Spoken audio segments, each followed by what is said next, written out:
Our actions are influenced by our thoughts. However your mind is, that is how you are. If we wish to improve our actions, we will have to improve our thoughts. The thoughts will determine our feelings.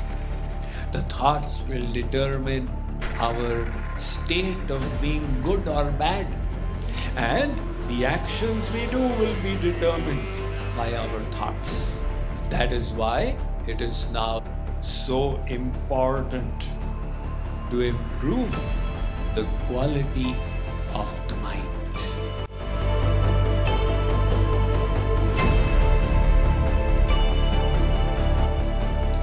To improve the health of the mind, we need some focused endeavor. It doesn't happen automatically. Some people say, it will just happen automatically. We don't realize the amount of control we have over the mind. See, sitting right now, can you all change your mental state to happiness? It's not difficult. Remember a happy moment in your life? Remember the feeling you had at that time? Feel like that right now.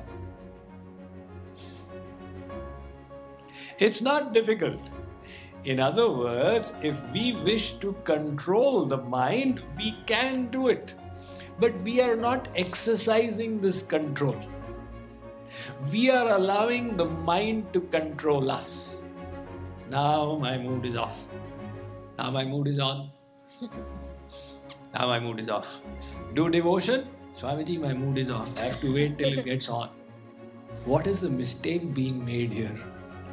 The mistake is, rather than controlling the mind, we are allowing the mind to control us.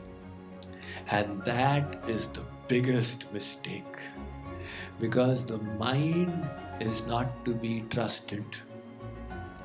The mind is the biggest enemy. If you say, I feel like sleeping, so let me sleep. This is the mind speaking. Now I feel like doing this, let me do it. If you go by the feelings of your mind, then you are never going to rise in life. Anybody who ever rose in life was by subduing the mind. The mind says, I want this. Hey, khabardar. Those people who succeed and those people who fail, what is the difference? Those people who fail, mostly, they also know what is to be done to succeed. Or let's say there are three categories of people. Those who don't know what is right. The second, those who know what is right, but they don't do it. And those who know what is right, and they do it. So the second category of people, they know what is right, but they don't do it. Why? They've listened to the dictates of the mind. The saints have told us the reverse. Kripaluji Maharaj says, Man ko mano shatrus ki, sunahu jani kachu pyare. Man ko mano shatrus ki, sunahu jani kachu pyare. Sunahu jani kachu pyare. Don't listen to this mind, consider it to be your enemy. Of course, once you have controlled it and subdued it, then it will become your best friend. But right now, it is the worst enemy. So don't go by the dictates of the mind. Use the vivek, the discrimination, to rein in the mind. First, it will be difficult. Slowly, it will become easier and easier and easier. That is the way to do it. There was one saint who used to say, when you're served the meal, all saints have done it in their different ways. Take the tastiest portion and take it out. He says, the tastiest portion, you take it out, don't eat it. Why? Deny the mind. The mind wants, and you deny it. When you do that, the mind starts getting tamed. And the more you tame it, the more subdued it becomes. And if you don't, it is a spoiled child. I want this, I want that. Like the little children. What is the problem with little children? The prefrontal lobes of the neocortex have not yet developed. So medical science says that the prefrontal lobes of the neocortex, they start developing as you enter adolescence. Then you can trump the mind with the intellect.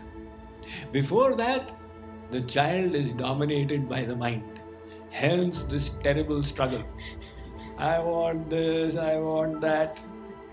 Right? So the child is unable to control. The mind is like that spoiled child. Don't give it freedom. Don't give it leeway. And the beauty is, if you've learned to control it in one direction, it will help you elsewhere as well. So, to succeed in life, we need to subjugate the mind. If you wish to actually become great, you will have to take responsibility and ensure that you think noble thoughts, sublime thoughts. That is why Swami Vivekananda, before he came to USA, he said, I shall control my mind and subjugate it to such an extent that I inspire people everywhere until the world realizes it is one with God. In other words, he is saying, I will lift my mind to such a height that I will be able to inspire everyone to see their unity with God. I am quoting it just to show you that look how these saints, they emphasized the subjugation of the mind. 2000 years before Swami Vivekananda, Jagadguru Shankaracharya said that Jagat Jitam Kena, who shall conquer the world? So he did not say the person with better guns. He said Mano Hiyena, that person who conquers the mind. And people say, well, what is the proof of it? Look at the proof. Somebody said that the culture of China was completely conquered by India. When the Buddha, his teachings went there, and one man's teachings influenced a whole region. That is the power of the influence of somebody who has subjugated the mind. So if today somebody could subjugate the mind like that, that person would also influence the whole world. So Shankaracharya says, rather than focusing on developing better weapons, you focus on improving your own mind. But this improving of the mind requires application and dedication, just like improving of the body requires. So the mind improvement will not happen by itself. It requires ekanta sadhana, practice in isolation.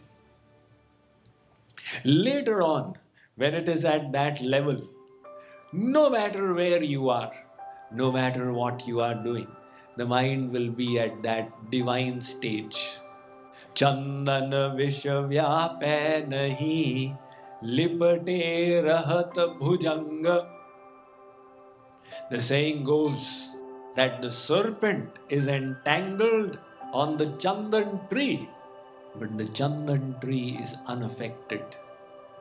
Similarly, the great personalities, they are like the drop on the lotus leaf. The lotus leaf remains nirlipt despite the water on it. In the same manner, the great saints, even while living in the world of Maya, they retain that divine consciousness. But we have to begin from the beginning. Those who are postgraduates in spirituality, they may be doing whatever, but we have to begin from grade 1. And grade 1 is you block out the world for some time. And having blocked out the world, you focus your mind in God. This focus helps you establish the mind on God, so that when you go back into the world, you find your consciousness is flying. Now somebody comes to abuse, yeah, ha ha ha ha. You did not get affected. I just did sadhana and came, it's not affecting me. You find the difference in yourself. So the sadhana in isolation is the best thing to fix the mind in God.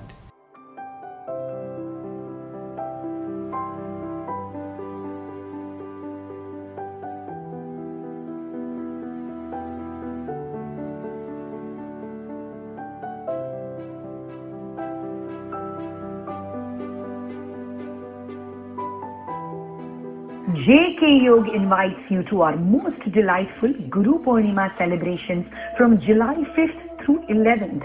Relish the nectar of divine love and knowledge from the selected discourses of Jagat Guruttam Shri Kripaluji Maharaj, as well as live lectures by His Holiness Swami Mukundanand. Cherish the sweetness of Govinda Hare chanting for 24 hours continuously and join us for daily aarti, kirtan and satsang. Special puja and mandir darshan from the Radha Krishna temple of Dallas. It is time to celebrate the presence of the Guru in our life, because Guru is the guiding light infusing our lives with divinity and devotion. Register today for our first ever virtual Guru Purnima, done with the same fervor and gratitude as always. For more details, visit radhakrishnattemple.net.